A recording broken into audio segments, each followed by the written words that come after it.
You ever hear someone say, if you don't train to absolute failure, you're leaving gains on the table? Yet, if you talk to someone else, they'll tell you, avoid failure at all costs, that it leads to overtraining. Maybe you followed one of these two schools of thought and it hasn't served you well. And you just don't understand how the advice you got from someone with such an impressive physique isn't actually producing any measurable results for you. Well, that's because these two opposing arguments are just the tip of the iceberg in terms of what actually builds muscle mass. And actually, what you see guys arguing about isn't nearly as important as your training system as a whole. And if you're asking yourself which one of them is correct, I'll give you the answer right now. Spoiler alert, they're both correct, but they're also both wrong. You see, the fact is, training hard enough to build muscle mass, it's not about one training variable, but multiple. Building muscle is a recipe. You have to add the proper ingredients to get the desired result. And too much of one ingredient or not enough of another will lead to a meal that nobody wants to eat. And the ingredients for muscle building, those are intensity, how hard you train, which is the topic of this video. But equally as important to that, we have volume, or how many sets you perform in the gym, frequency, how often you train intensely, recovery, which also includes days off from the gym, and of course we have progression over time. And each one of these plays a role in building muscle. And if you're someone who highly focuses on one of these variables, it's very likely that you neglect all of the others. Let's take an extreme case of a guy who chooses failure above all other training variables. He's the guy who says if you leave reps in reserve, you're leaving gains on the table. He will go in the gym and each and every set, he will focus on going to failure and even beyond. If he doesn't do this, in his mind, he's not even training. So his intensity is always sky high as it can be. Now, this is okay, but what else is happening as a result? Let's first look at volume. He's pumping his volume down drastically. As a natural result of him training to his absolute limit all the time, he simply just can't perform too many sets like this. Try deadlifting to failure, even for just one set. Then going right over to a hack squat machine and performing 20 repetitions. Keep pushing until you get stuck on that 21st rep. Now, tell me, can you do anything productive in the gym after this besides crawling out of it? So volume now is naturally very low due to the sky-high intensity level. But what about the next variable? Frequency. Training in this manner not only causes local muscle damage to the muscle itself that you're training, but it also causes fatigue systemically as well. If I told you after doing those 2 sets for the lower body, now walk over to the bench press and try to break a personal record, you're not only not going to be able to do that, but you're probably going to notice significant drop off in strength levels. You only trained your lower body so far, but your upper body is fatigued as well. This is due to nervous system fatigue. And this nervous system fatigue carries over days, weeks, and even months at a time. Let's say you train legs hard on a Monday. On Tuesday when you come in the gym, even for an upper body or chest workout, you still might be fatigued from that previous session. And obviously, this is not a productive way to train.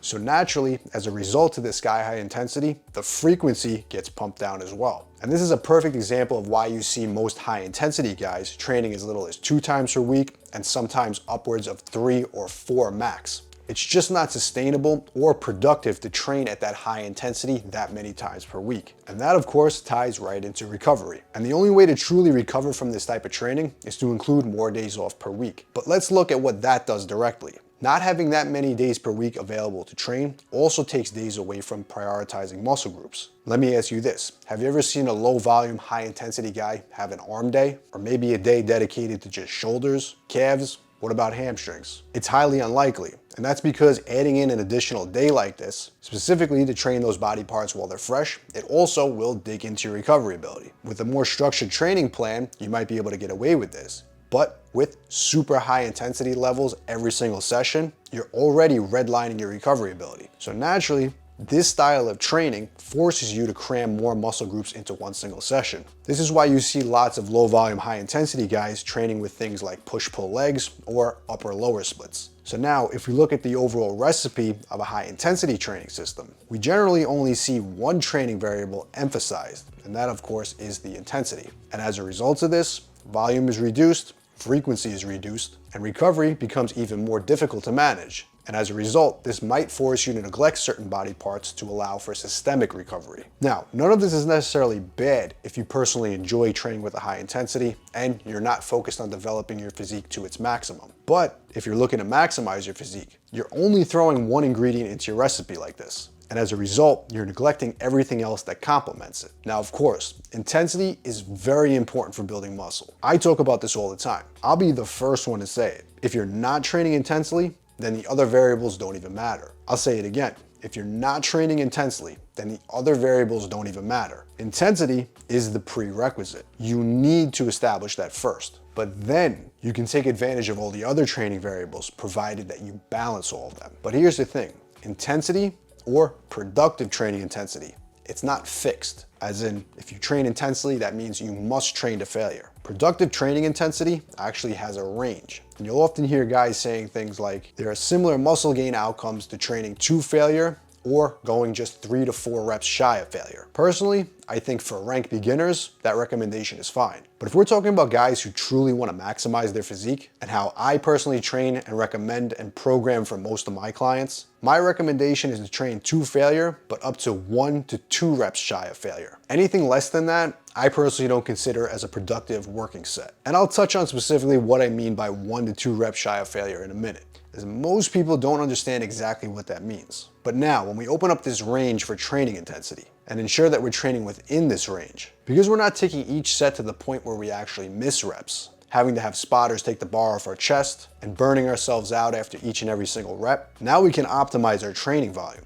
as now having training volume and training intensity as 2 variables we can manipulate to build more muscle. We now have 2 ingredients in the mix rather than just 1. But what about frequency? Because we're training in a manner that can produce a productive stimulus via intensity and also do multiple sets like this, we're also able to train more often due to the simple fact that our intensity levels are never redlining. This opens the door for training splits with higher frequencies, meaning we can get to the gym more days if desired. This also gives us more time and more sessions that we can dedicate to weak point training. And now we have the ability to set up a more balanced or priority specific training split. Let's say you have weak arms and you're training, managing your volume, frequency, and intensity. You can absolutely set up a dedicated arm day that's not going to negatively impact your other training sessions. And the options go on and on from here. Now, obviously, my stance on the question about intensity is that it's extremely important, but every other training variable should be manipulated as well. And I'm personally not a fan of just picking one training variable and prioritizing it and neglecting everything else. And the point that I want to drive home here is, don't listen to the advice I'm giving in this video and just assume that means that you don't need to train hard to build muscle. The one thing that drives me crazy more than anything else in this game are guys who don't want to train hard, but then say they're making up for it with more volume, more frequency, or some other optimal way of training. There's nothing optimal about training like a bitch. But let's establish exactly what I mean when I refer to a productive training intensity, or more clearly, how close you train to failure, so we don't lose sight of this. My recommendation is 1 to 2 reps shy of failure at the minimum and 0 reps in the tank at maximum. Most of your working sets should be within that range. Now, if you're training on machines or using isolation exercises like curls, milking those sets for what it's worth will get you the most out of each and every set you perform. And also going to failure on these sets, or to the point that no more clean reps can be performed, that won't have significant impacts on your recovery ability. But now, if we take big compound lifts, think bench press, overhead press, squats, deadlifts, I never recommend you take these sets to the point where you might actually miss a rep. Look at any pro bodybuilder, pro strongman, or powerlifter. They're all training for different goals, but what do they all have in common? They all have a high level of lifting skill. They have a high level of experience and personal awareness. How often do you see any of them fail a rep on squats? How about overhead presses or bench press? And I'm not talking about missing a 1 rep max or having to bail on a rep due to a technical issue. I'm talking about 90% of their working sets. How often are you seeing successful professional bodybuilders benching to the point that they're missing reps, having a spotter take the bar off their chest? What about squatting in a power rack until the catches save them from missing a rep? And the reason for this is they're likely stopping all of those sets on the last clean rep they can perform. Now, failure by definition means being unable to complete another rep. If you complete 10 reps on bench press and you go for that 11th rep, but you fail to lock it out and the spotter has to pick it up off your chest, you've effectively failed on that 11th rep. Now, if you stopped at 10, you actually stopped at 0 reps in reserve. That's much different and much more productive, not to mention safer, when you compare that to actual failure training on big compound lifts. So my recommendations are as follows. Train with the majority of your sets 1 to 2 reps shy of failure at the minimum, and up to 0 reps left in the tank at the maximum. Again, this doesn't mean failure. For those sets taken to 0 reps in reserve, leave that to isolation movements. But if you want to take compound lifts to 0 reps in reserve, reserve that for machines. Now, for sets taken 1 to 2 reps in the tank, leave that for your big compound lifts and any heavy free weight exercise. That's your benches, your squats, your overhead presses. Now, if you're training in this 1 to 2 reps shy of failure, up to 0 reps in reserve range, this is your sweet spot for keeping training intensity high, but also opening up the door to adjust your training volume, your training frequency, and your training split and system as a whole. And in my opinion, this will allow for the most productive balance of all the training variables. And if you want the exact training programs that I personally recommend to build more muscle using proven old school bodybuilding methods, all my old school mass gain programs can be found down below. And as always, if you want to see more of the best original bodybuilding content just like this, make sure to hit subscribe.